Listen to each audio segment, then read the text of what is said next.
ನಾನೇನು ಭಾಷಣ ಮಾಡಂಗಿಲ್ಲ, ನೀವೇ ಎಲ್ಲ ನೋಡಿದ್ದೀರಿ. ಇದಕ್ಕೆ ಉತ್ತರ ಕೊಡ್ಲಿ ಅಷ್ಟೇ ನಾನು ಕೇಳ್ಕೊಳ್ಳೋದು. ನಮ್ಮ ನಾಯಕರುಗಳು ಏನು ಕೆಲವು ಅನೇಕ ವಿಚಾರಗಳನ್ನು ನಿಮ್ಮ ಮುಂದೆ ಇಟ್ಟಿದ್ದಾರೆ, ಅದಕ್ಕೆ ಉತ್ತರ ಕೊಡಿ. ಏನು ಬಿಜೆಪಿಯ ಸ್ನೇಹಿತರುಗಳು ಪಾದಯಾತ್ರೆ ಮಾಡ್ತೀವಿ ಅಂತ ಹೇಳಿ ಹೊರಟಿದ್ದಾರೆ. ಮಂಡ್ಯದವರು ನೀವು ಮಾಡಿದ್ದೀರಿ, ಚಡ್ಡಿ ಮೆರವಣಿಗೆ ಮಾಡಿದ್ದೀರಿ. ಹಿಂದೆ ನೆನಪಿದ್ಯಾ? ಹಿಂದೆ ಚಡ್ಡಿ ಮೆರವಣಿಗೆ ಆಗಿತ್ತು.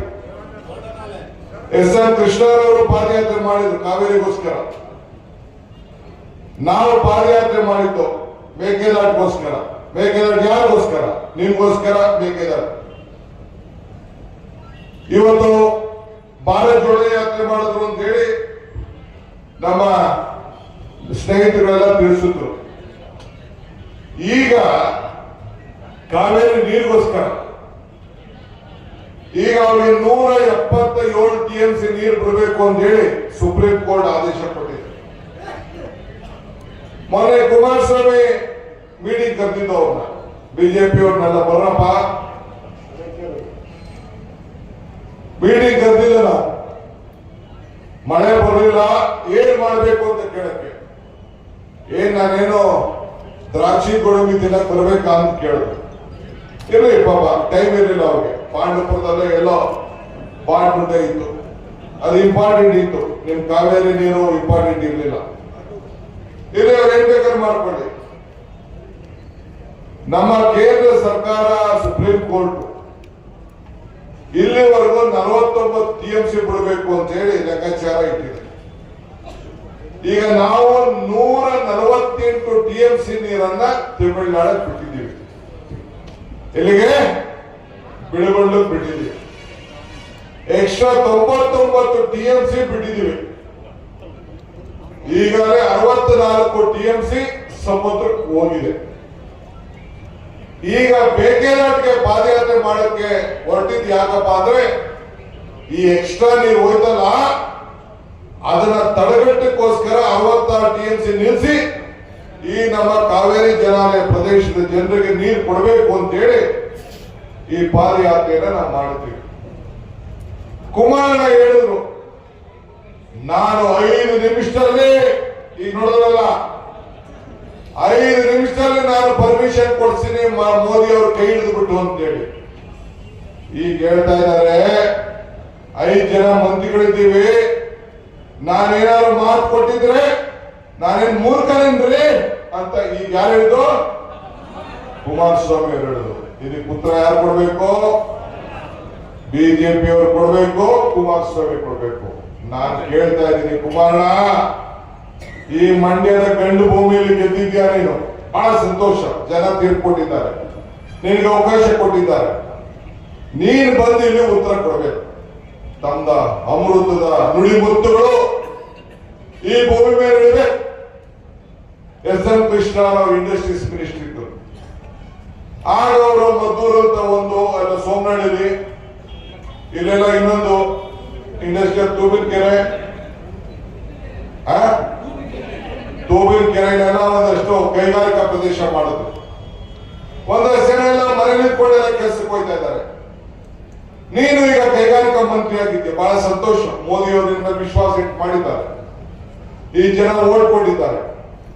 ನೀನು ಹೇಳಿದ್ಯಾ 10,000 ಜನಕ್ಕೆ ಕೆಲಸ ಸಿಗುವಂತ ಫ್ಯಾಕ್ಟ್ರಿನ ಮಾಡ್ತೀನಿ ಅಂತ ಹೇಳಿದ್ಯಾ, ಬಹಳ ಸಂತೋಷ. ಅದೇ ಹಾಸನದಲ್ಲೂ ಮಾಡ್ತೀನಿ ಅಂತ ಹೇಳಿದ್ದೆ, ಬಹಳ ಸಂತೋಷ. ನಾನು ಚಲುವರಾಯಸ್ವಾಮಿ ಅವ್ರಿಗೆ ಹೇಳ್ತಾ ಇದ್ದೀನಿ, ಅವ್ರಿಗೆ ಏನೇನ್ ಬೇಕೋ ಸಹಕಾರ ಕೊಡ್ಲಿಕ್ಕೆ ತಾವು ಸಿದ್ಧರಾಗಬೇಕು. ಪಾಪ ಜನರಿಗೆ ಉದ್ಯೋಗ ಸಿಗ್ಲಿ, ಇಲ್ಲಿ ಫ್ಯಾಕ್ಟ್ರಿ ಆಗ್ಲಿ. ನಾನು ಒಬ್ಬ ಡೆಪ್ಟಿ CM ಆಗಿ ಹೇಳ್ತಾ ಇದ್ದೀನಿ, ಇಲ್ಲೆಲ್ಲ ಮಂತ್ರಿಗಳ ಪರವಾಗಿ ಹೇಳ್ತಾ ಇದ್ದೀನಿ, ನಿಮ್ಗೆ ಏನ್ ಸಹಕಾರ ಕೊಡ್ಬೇಕೋ ಮಾಡ್ತೀವಿ. ನಮ್ಮ ಯುವಕರಿಗೆ 10,000 ಜನ ಕೆಲಸ ಕೊಡಪ್ಪ, ನಿಮ್ಗೊಂದು ಕೋಟಿ ನಮಸ್ಕಾರ ಹೇಳಲಿಕ್ಕೆ ನಾನು ಬಯಸ್ತಾ ಇದ್ದೀನಿ. ನುಡಿದಂತೆ ನಡಿಬೇಕು. ಈಗ ನಡೆದಲ್ಲ ಮಾತು, ಆ ಮಾತನ್ನ ಬಿಡಬೇಕು. ಇವತ್ತು ಒಂದು ತಿಳ್ಕೊಳ್ಳಿ, ಈ ಪಾದಯಾತ್ರೆ ಮಾಡ್ತಾ ಇರೋದು ನನ್ನ ವಿರುದ್ಧ ಅಲ್ಲ, ಸಿದ್ದರಾಮಯ್ಯನ ವಿರುದ್ಧ ಅಲ್ಲ. ಈ ರಾಜ್ಯದ ಬಡ ಜನತೆ ಕಾಂಗ್ರೆಸ್ಗೆ 43% ವೋಟ್ ಕೊಟ್ಟು 136 ಸೀಟ್ ಗೆಲ್ಸಿದ್ರಿ. ಮೈಸೂರಿನ ಫೈನಲ್. ಇವತ್ತು ನಮ್ಮ ಪ್ರಿಯಾಂಕ್ ಖರ್ಗೆ ಅವರು, ಕೃಷ್ಣ ಬೈರೇಗೌಡರು, ಲಕ್ಷ್ಮಿ ಅವರು, ಸಂತೋಷ್ ಅವರು, ಮುನಿಯಪ್ಪನವರು, ಚನ್ನಸ್ವಾಮಿ ಅವರು ಎಲ್ಲ ಮಾತಾಡಿದ್ದಾರೆ. ಪಾದಯಾತ್ರೆ, ಈ ಪಾದಯಾತ್ರೆಗೆ, ನಿಮ್ಮ ಪಾದಯಾತ್ರೆಗೆ ದಮ್ಮಿಲ್ಲ. ಒಂದಿನ ಮಾಧ್ಯಮದವರೇ ಇದು ತಗೊಳ್ಳಿಲ್ಲ. ಏನಿರೋ ನಂದೋರು ತಗೋತಾ ಇದ್ದಾರೆ. ನಾವ್ ಯಾಕೆ ಇದನ್ನು ಮಾತಾಡ್ತಾ ಇದ್ದೀವಿ ಅಂದ್ರೆ, ಈ ಮಂಡ್ಯದ ಮಹಾಜನತೆ ವಿದ್ಯಾವಂತಿದ್ದೀರಿ, ಬುದ್ಧಿವಂತಿದ್ದೀರಿ, ರೈತರು ಮಕ್ಕಳಿದ್ದೀರಿ. ನಿಮ್ಮ ಬದುಕಿಗೋಸ್ಕರ ನಾವು ಹೋರಾಟ ಎಸ್ ಆರ್ ಕೃಷ್ಣ ಅವ್ರು ಮಾಡಿದ್ರು. ಎಸ್ ಆರ್ ಕೃಷ್ಣ ಮೇಲೆ ಬೇರೆ ಮಾತಾಡ್ತಾರೆ. ಅವ್ರಿಗೆ ಮಾತಾಡೋಷ್ಟು ಶಕ್ತಿ ನಿಮ್ಗಿದ್ಯಾ? ಮಾದೇಗೌಡರ ಮೇಲೆ ಮಾತಾಡೋ ಶಕ್ತಿ ಇದೆಯಾ? ಯಾರ ಮೇಲೆ ಮಾತಾಡೋ ಶಕ್ತಿ ಇಲ್ಲ. ಆದ್ರಿಂದ ಇವತ್ತು ನಾನು ಕೇಳೋದಿಷ್ಟೇ, ಈ ದೇಶಕ್ಕೆ ಕಾಂಗ್ರೆಸ್ ಪಕ್ಷ ಮಾತ್ರ ಅನಿವಾರ್ಯ. ನಾನು ಯಾವಾಗ ಹೇಳ್ತಾ ಇರ್ತೀನಿ, ಕಾಂಗ್ರೆಸ್ ಶಕ್ತಿ ಈ ದೇಶದ ಶಕ್ತಿ, ಕಾಂಗ್ರೆಸ್ ಇತಿಹಾಸ ಈ ದೇಶದ ಇತಿಹಾಸ. ಕಾಂಗ್ರೆಸ್ ಅಧಿಕಾರಕ್ಕೆ ಬಂದ್ರೆ ಎಲ್ಲ ವರ್ಗದ ಜನರ ಅಧಿಕಾರಕ್ಕೆ ಬಂದಂಗೆ ಅಂತ.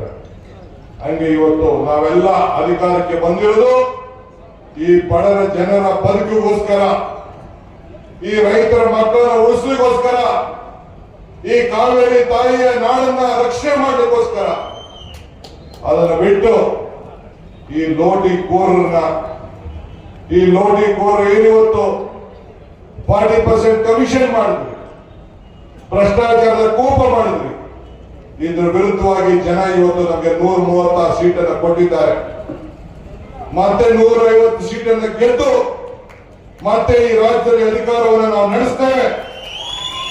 ನಿಮ್ಮ ಎಲ್ಲ ಕುತಂತ್ರ, ಕೇಂದ್ರ ಸರ್ಕಾರದ ಷಡ್ಯಂತ್ರ ಈ ಜನರ ತೀರ್ಪು ಮುಂದೆ ಇನ್ನೊಂದು ಇಲ್ಲ ಅನ್ನೋ ಮಾತನ್ನ ಹೇಳಿ ಇನ್ನ ಮಾತಾಡೋಣ ಅಂತಿದ್ದೆ. ತಾವೆಲ್ಲ ನೋಡಿದ್ರಿ, ನಿಮ್ಗೂ ಹೊಟ್ಟೆ ಸಿಗ್ತಾ ಇದೆ, ನನಗೂ ಹೊಟ್ಟೆ ಸಿಗ್ತಾ ಇದೆ. ನೆಕ್ಸ್ಟ್ ಮೈಸೂರಲ್ಲಿ ಮಾತಾಡ್ತೀನಿ. ನಮ್ಮ ಭೇಟಿ ಮೈಸೂರಲ್ಲಿ ಆಗ್ಬೋದಾ? ಎಲ್ಲರಿಗೂ ನಮಸ್ಕಾರ. ನನ್ನ ಸಹೋದರಿಗಳು, ಏನು ಈಗ ಪ್ರಸ್ತುತ ಘಟನೆ ನಡೀತಾ ಇದೆ ಅದನ್ನ ವಿವರಿಸಿ ಹೇಳಿದ್ದಾರೆ. ನಾನು ಮಾತಾಡಕ್ಕಿಂತ ಮುಂಚಿತವಾಗಿ ಅನೇಕ ನನ್ನ ಸಹೋದ್ಯೋಗಿಗಳು, ಕೃಷ್ಣ ಬೈರೇಗೌಡರು ಆದಿಯಾಗಿ, ಮುನಿಯಪ್ಪನವರು, ಲಕ್ಷ್ಮೀ ಹೆಬ್ಬಾಳ್ಕರ್ ಅವರು, ಸಂತೋಷ್ ಲಾಡ್ ಅವರು, ಚನ್ನಸ್ವಾಮಿ ಅವರು ಮತ್ತು ಇನ್ನ ಎಲ್ಲ ಕೆಲವು ಮಂತ್ರಿಗಳೆಲ್ಲ ಕೂಡ ಮಾತಾಡಿದ್ದಾರೆ. ನಾವು ಪ್ರಿಯಾಂಕಾ ಖರ್ಗೆ ಅವರವರು ಯಾರ ಮಾತು ನಂಬಿಡಿ ಅಂತ ಹೇಳಿದ್ದಾರೆ.